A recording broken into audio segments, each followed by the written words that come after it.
The Norfolk Commonwealths Attorneys Office announced that it was revisiting old cases investigated by former Norfolk police detective Robert Glenn Ford. Ford was found guilty and sentenced to several years in prison for extracting false confessions in high-profile cases. Some defendants in those cases had their convictions overturned and have been granted pardons.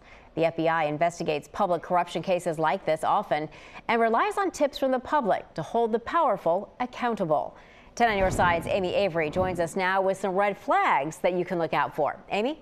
Well, Stephanie, public corruption is people taking advantage of their position in government for personal gain. And it's not uncommon for it to happen here in Hampton Roads. But FBI investigators say tips from the public are vital in bringing these cases to light. Holding the powerful accountable, especially those who may be living, acting, or operating beyond their means. For us to at least get a tip and examine it gives us an opportunity to just kind of peel back the onion and see if something's there. The FBI routinely investigates cases of public corruption. They say it could even be happening in your own backyard. I mean, I can't say that Hampton Roads is rife with corruption, but there's certainly, with so much government here, so much military, so much contracting going on, there's a lot of opportunity.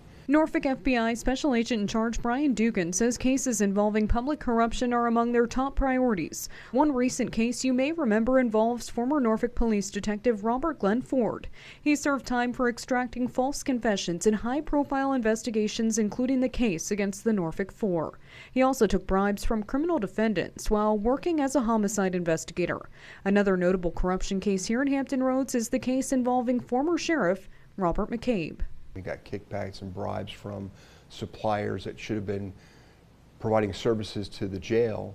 Dugan says there are some red flags to look out for, like people driving cars they normally wouldn't be able to afford, or seeing the same company always getting contracts for government jobs. He says it's important, if you see something, to say something. It's crucial for people to reach out and say, would someone look at this?